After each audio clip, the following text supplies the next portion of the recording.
Hello everybody and welcome back to the Shaun Bartlett World Cup special, of course, powered by Sport Pesa, hashtag make it count. Of course, this week, we're changing things up just a little bit. We're going down to Cape Town City offices. We managed to catch up with the captain of Cape Town City, and of course a man very well known to everybody here at Sport Pesa, Lorenzo Gordinho. Lorenzo, firstly, thanks for joining us this afternoon. Thanks for having me, Morgan.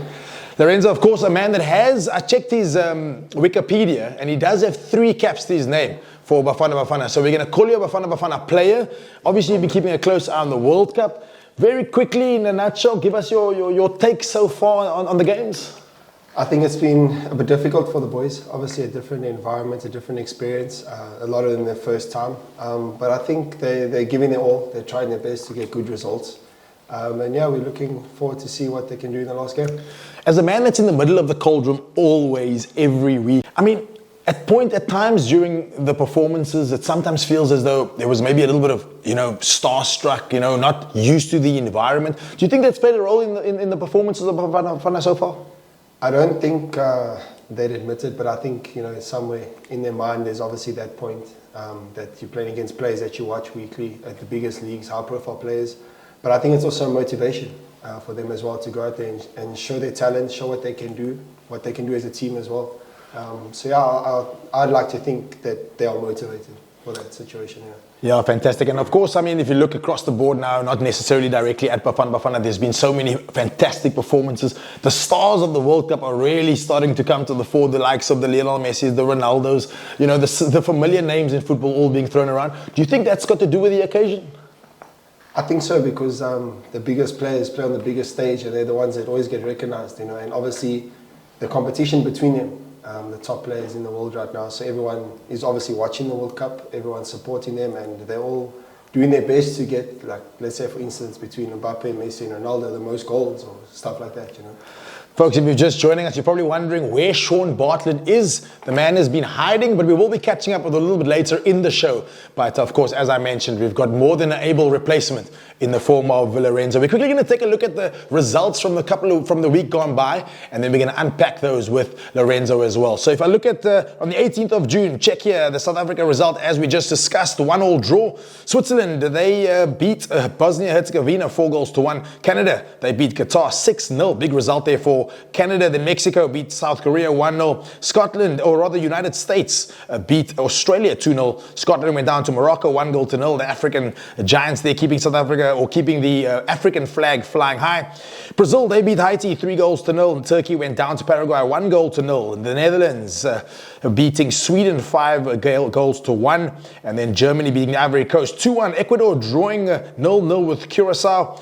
And Tunisia, they went down to Japan 4-0. Spain beat Saudi Arabia 4-0. Belgium drew to Iran at 0-0. And Uruguay, they drew with Cape Verde 2-2. New Zealand, they went down to Egypt 3-1. Mohamed Salah, they're getting a goal. And Egypt's first victory at a World Cup. Argentina, they beat Austria 2-0. France beat Iraq 3-0. Norway went and beat Senegal 3-2. Jordan beat Algeria, or rather went down to Algeria 2-1. Portugal 5-0 against Uzbekistan. England and Ghana played out to a 0-0 draw. That was, of course, just the other night. And then Panama, they went down to Croatia 1-0. And Colombia beat the DR Congo 1-0. Lorenzo, if you look across the board at those results, anything that really sticks out to you there in terms of results of, bar the Bafana Bafana game, which we've already touched on? I think there's been a lot of goals, which is also good. Yeah, it has been amazing, It's been nice to have those games that you're watching where there's a lot of goals. Obviously, you feel bad for the team that's not scoring them, but that's part of football. Most recently, I think England-Ghana game, watched it. Very interesting, Ghana choosing to just defend, and play for a point. They did a really good defensive job. They had one chance where they could have scored. England also had a big one right at the end. Harry Kane. So if you look at both of them had maybe a half a chance to score. I think equally game with the draw. I think Ghana did very well, and you could see the tactic from the jump that all the players bought into it to agree with the coaching plan and go for the point, which I think puts him through to the next round. The other thing I want to talk on very quickly before we shift on to sort of fixtures coming up over the next week or so is So who are really putting up their hands and saying that they're here, they're at the World Cup? The likes of the Netherlands is being spoken about as potential title contenders. Obviously, the likes of France, Argentina, Portugal. Would you say that's kind of the trend, or is a side like the United States potentially going to be a dark horse? For me, I like Egypt. Oh, really? Yeah, I think they're having a solid tournament. Also Morocco as well, but they're obviously, when I think of the bigger countries, I'll put them there because they've been doing well consistently now for a long time. So I think Egypt are looking good. I'm a bit disappointed for Senegal. I thought they were really going to have a strong tournament, but they haven't gotten the results. Egypt for me and France are looking really good. Would you say, by what I'm hearing you say, do you think Africa, are we looking at an African team lifting the World Cup potentially? I don't know, but I hope for the country, for Egypt, that they do well to get further into the tournament. But obviously, the stage of the tournament is still very early. You get the more competitive fixtures with like a powerhouse against powerhouse. The further on it goes, that's only then when we'll really be able to see. Yeah. You're looking at Portugal against Uzbekistan. They just smashed them. But then the next game I think is Colombia. So then you'll be able to actually see, okay, is Portugal gonna give a good fight, and get through to the next round. So it's going to definitely get a lot more interesting. We're certainly going to have to get you back over a few more episodes and hold you accountable to all your predictions. Folks, if you've just joined us, of course, you're watching the World Cup feature. The Shaun Bartlett World Cup feature brought to you by Sport Pesa, of course. What we're going to do now, speak of the man, the myth, the legend, still currently the highest goal scorer at a World Cup for Bafana Bafana, Shaun Bartlett. We managed to catch up with him, even though he's not with us in the Cape Town City studios. We managed to catch up with him, and let's have a quick look at what he has to say.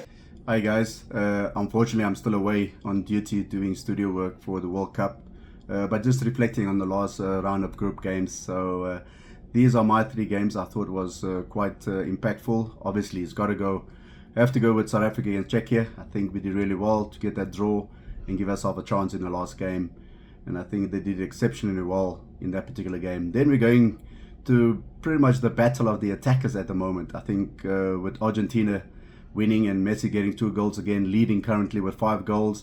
For me, that was a standout game that goes into the next one with France winning their game as well, 3-0. Mbappe getting another brace. He's on 4 goals at the moment. So those are the 3 games that I'm reflecting on, and I think was the best 3 in my opinion. Looking forward to the next group games, which will be the last, and see who qualifies for the knockout stages. I'm looking at South Africa against the Republic of Korea. I know we need a win in order to qualify for the knockout stages, but I think that's going to be a draw in my opinion. Norway-France, it's a massive game. Again, battle of the attackers, Haaland against Mbappe. Who will come out tops there? I think France has got enough quality to go past Norway. And the last one where I feel, looking back on Ghana and England result, I think Ghana will beat Croatia in the last game.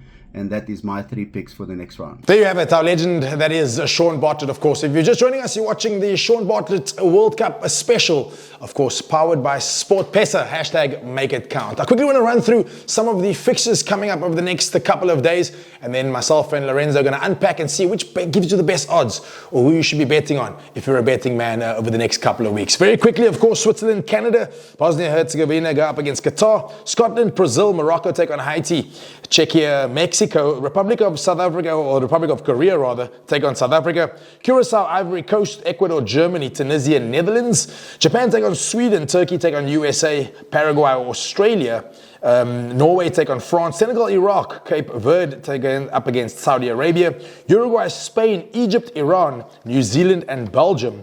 And then wrapping up the fixtures will be Panama versus England, Croatia versus Ghana, Colombia, Portugal, DR Congo, Uzbekistan, Algeria up against Austria, and Jordan taking on Argentina. Lorenzo, quickly across the board there on all those results, if we quickly talk about the Bafana game, what kind of mindset will they have going into this game? Can we qualify? Is that the talk, or are we just wanting to put in a good performance?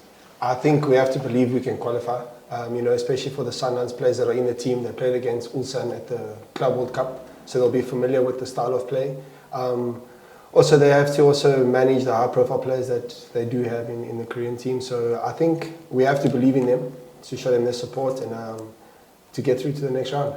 at 5.4 odds to 1 odds on South Africa there. I think I don't think that's a bad bet. You know, our backs are to the wall. We know South Africa, when our backs are to the wall, we generally can come out and perform. But we'll keep a close eye on it. Of course, when this comes out, the result will already have been known. So I'm going to hold you accountable, and you'll get it. Correct. Exactly. Elsewhere, very quickly, I mean, Tunisia, Netherlands.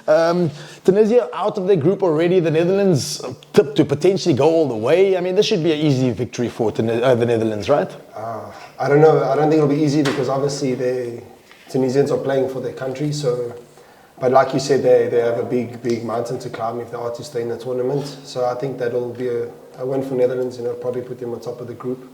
Give them a better fixture in the next round. And then the other one which really stood out to me when I was reading out these fixtures was probably the Croatia-Ghana game, because I mean, after Ghana's performance against the English just the other day, I mean, they're at 5.8 to 1 to beat Croatia. I think that's not bad odds. I mean, if you consider on the counter, will they park the bus? Do they need to go out and pick up a result? What will the mindset be there? And do you think, I mean, which way do you think that will go actually? I think they'll be full of confidence given their result against England, and you've seen them tactically. They're a strong team when they've put their mind to the game plan. So I think it's a good chance for them to get a win and go through to the next round with even more confidence and more belief that they can progress. Well, there you have it, folks. So Lorenzo Gordinho giving us the full rundown as a replacement, a super sub in for Shaun Bartlett, who couldn't be with us this afternoon. Before we let him go, however, we're going to now head over to do some Teka Teka. It's myself versus Lorenzo. I'm just going to show you what kind of skills I have. He's the footballer. I'm the wannabe footballer. So let's just make sure I don't beat him. Check this out. Football is all about timing, and now it's your turn to make it count. With SportPesa Goal Rush, predict the team to score first and the exact minute of the opening goal in selected matches for a chance to win up to 1 million rand. It's free to play, easy to enter, and every match is a new opportunity to win. Enter Goal Rush today on sportpesa.co.za. Right, folks, time for Teka Teka. Morgan versus Lorenzo. Check this out. Let's do this one. Yo. 6. 6. Okay. What's that for? 3. I thought I touched the. Okay. 3, 6, 7, 8, 9, 10, 11, 12, 13, 14, 15, 17. 17. Okay, so I've got to get. Okay. I'm on 3. Okay, 3. Alright, 6. 7. Guys, the wannabe footballer up against Cape Town City captain Lorenzo Gordinho. Once again, thank you so much for joining us. Really appreciate it. Also, thank you so much to Shaun Bartlett for joining us online. We'll catch you again next week, same time, same place. If you like what you're seeing, make sure you like, you share, and subscribe. Cheers, everybody.